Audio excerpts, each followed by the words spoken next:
कहानी की शुरुआत में हमें एक चर्च का सीन दिखाया जाता है जहाँ पर कुछ फादर और प्रिस्ट मिलकर एक मैजिक स्पेल को रेडी कर रहे होते हैं और वो इस मैजिक स्पेल की मदद से the God of demon Satan के बेटे को धरती पर इनकारनेट होने से रोकना चाहते हैं, पर वो इस चीज में नाकाम हो जाते हैं और द गॉड ऑफ डीमन का बेटा धरती पर इनकारनेट हो जाता है। और जैसे the son of demon God का इनकारनेशन होता है वैसे ही चर्च के सारे प्रिस्ट धीरे करके ग्लो आके ओरे में आकर मरने लगते हैं। और ये सब देखने के बावजूद फादर हार नहीं मानते और कहते हैं हमें इस दानव को रोकना ही होगा।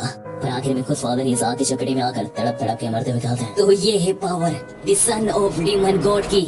और इसी सीन के साथ हमारी कहानी कुछ साल आगे बढ़ती है जहाँ पर हमें एक लड़के को दिखाया जाता है जो कि कुछ लड़कों को मार रहा होता है और यही लड़का हमारे सीरीज का मेन प्रोटोगनिस्ट है और उसका नाम रिन है। और अकेले रिन के हाथों इतनी बुरी तरीके से मार खाने के बाद वो तीनों लड़के वहाँ से भाग जाते हैं, पर उस जाते जाते रिन को डीमन कहकर पुकारते हैं। और यहाँ सुनकर रिन कहता है यह किसको डीमन कह रहे हैं, हरकतें तो इनकी डीमन जैसी है। और फिर रिन अपने ग्लव्स देखकर कहता है अरे नहीं, आज तो मुझे फादर नहीं छोड़ने वाले। और इसी के साथ हम नेक्स्ट सीन में देखते हैं कि रिन के फादर रिन को इधर ढूंढ रहे हैं और आज रिन की सच में कोई खेल नहीं। और आखिरकार रिन के फादर रिन को ढूंढ लेते हैं और उसे पकड़ कर बहुत मारते हैं। और रिन की पिटाई के बाद हम नेक्स्ट सीन में देखते हैं कि रिन के फादर कह रहे होते हैं कि रिन को इससे पहले 10 से ज्यादा नौकरियों से निकाल दिया गया, जिनमें से 9 बार तो उसे इंटरव्यू फेस में निकाल दिया गया और पिछली बार उसे डिलीवरी बॉय की नौकरी मिली थी जिसमें से वो लड़ाई के चक्कर में निकल गया। और इन सब बातों के साथ रिन के डैड कहते हैं कि उन्होंने रिन के लिए एक जॉब इंटरव्यू अपॉइंट करवाया है कल के लिए, तो रिन को कल जाना होगा। यह सब सुनकर रिन कहता है कि इन सब का कोई फायदा नहीं है, रिन की किस्मत उसे कोई जॉब टिकी नहीं रहने देगी। यह सुनकर रिन के डैड कहता है तो अच्छा ठीक है, तुम हमारे ही चर्च में नेक्स्ट प्रीस्ट बन जाओ, मेरी जगह अगले फादर बन जाओ। और यह सुनकर रिन कहता है यही एकमात्र जॉब है जिसपे रिन को कोई निकालेगा तो नहीं, पर रिन ये खुद ये जॉब नहीं करना चाहता। और रिन और रिन के डैड के इन्हीं आर्गुमेंट के बीच में वहाँ रिन का छोटा भाई आ जाता है और हमें वहाँ बताया जाता है कि रिन का छोटा भाई रिन का पूरा अपोजिट है।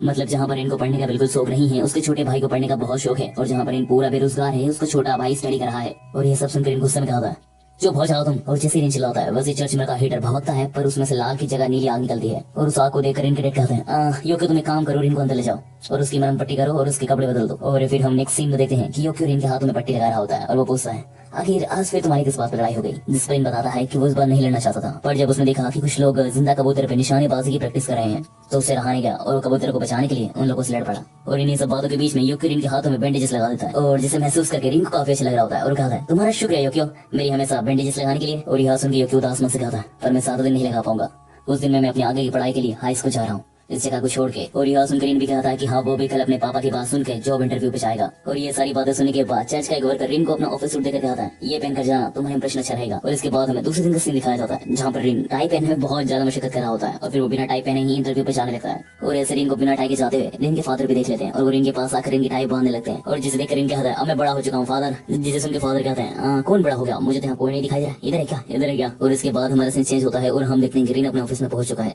जहाँ पर रिन की बॉस कह रही होती है कि तुम्हारे ग्रेड्स अच्छे नहीं है, ऐसा क्यों। जिस पर रिन कहता है कि उसे स्टडी में कोई खास दिलचस्पी नहीं थी। और इसी के साथ नेक्स्ट सीन में रिन की बॉस उसे काम बताती है और कहती है ये सारे बॉक्स को आज ही बाहर ट्रांसफर करो। और यहाँ सुनकर रिन अपने काम पे जाता है जहाँ पर रिन अपनी फिजिकल स्ट्रेंथ की वजह से एक ही बार में बहुत सारे बॉक्स उठा लेता है, जिसे देखकर वहाँ के सारे लोगों की आंखें फटी रह जाती हैं। और इन सब के बाद रिन को इतनी तेजी से काम करता हुआ देखकर रिन की बॉस उसे चेक करने आती है तो वो ध्यान देती है कि रिन ने जस्ट कुछ ही समय में बहुत सारा काम कर दिया है।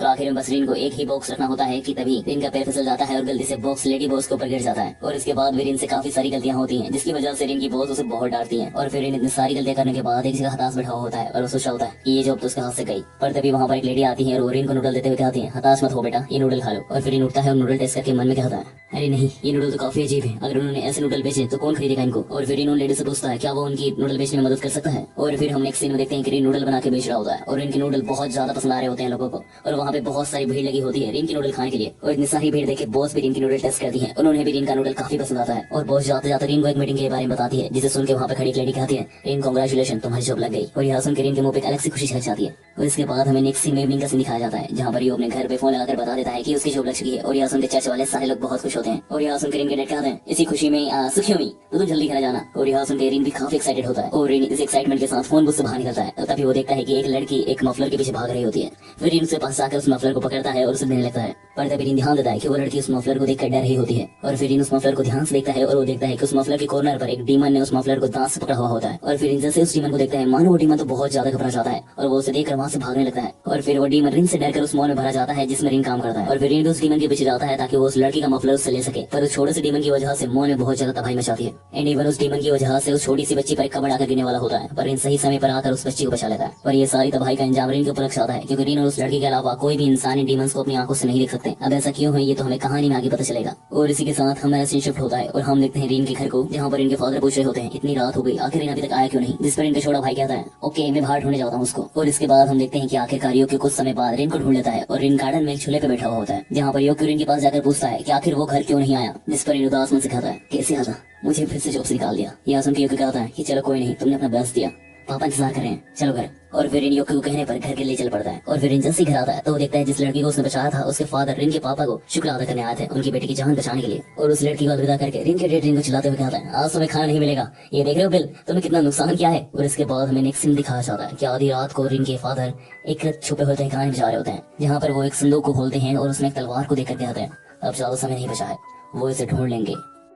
और इसी के साथ हमारा सीन चेंज होता है और हमें नेक्स्ट डे मॉर्निंग का सीन दिखाया जाता है, जहाँ पर इन सुबह सुबह उठता है और वो देखता है कि यूकी ने उसके लिए एक नोट लिखा होता है और उस नोट में लिखा हुआ होता है कि ब्रदर पहली बात तो मुझे माफ करना कि मैं तुम्हें आमने सामने बाय नहीं बोल पा रहा हूँ, और दूसरी बात कि अपना और पापा का ख्याल रखना। और ये नोट पढ़ने के बाद जब इन खिड़की खोलता है तो वो देखता है कि बहुत सारे छोटे छोटे डीमंस हवा में उड़ रहे हैं और इन डीमंस को देखकर इन घर से बाहर आता है, पर वो ध्यान देता है कि बाकी ह्यूमंस की तो नॉर्मली लाइफ चल रही है, मतलब वो इन सब डीमन को नहीं देख पा रहे हैं। इसका मतलब कि इनके पास कोई खास बात है जिसकी वजह से वो इन डीमंस को देख पा रहा है। और इन्हीं सबके बीच में कुछ लड़के इनको पुकारते हैं और ये वही लड़के हैं जिनसे इनकी पिछली बार लड़ाई हुई थी। और इनसे कह रहे होते हैं बाहर आओ, तुमसे साफ बराबर करना है। और फिर इन अपना पैर आगे बढ़ाता है बाहर आने के लिए, फिर वो रुक जाता है। फिर वो लड़के कहते हैं तुम्हारे भाई के बारे में बात है, अब भी नहीं आना चाहोगे। और फिर हम नेक्स्ट सीन में देखते हैं कि वो लड़के इनको एक सुनसान जगह पर ले आते हैं, जहाँ पर वो लड़का इनसे फालतू बातें कर रहा होता है, जिन्हें सुनकर इन वापस घर आने के लिए आता है कि तभी वो लड़का कहता है तुम्हारा भाई मेरे ही पापा के कॉलेज में आया है ना, ये क्यों नाम है उसका। और यह सुन के रिन उस लड़के को झन्नाटेदार पंच चढ़ देता है और कहता है जो भी करना है मेरे साथ करो, अगर मेरे भाई को हाथ भी लगाया ना। और रिन ये सब कह रहा होता है कि तभी वो उस लड़के को देखता है जो कि पूरा डीमन में बदल चुका होता है, और तभी उस लड़के के साथ रिन को पकड़ लेते हैं। फिर वो हाफ डीमन बॉय एक चलती हुई रोड को लेकर कहता है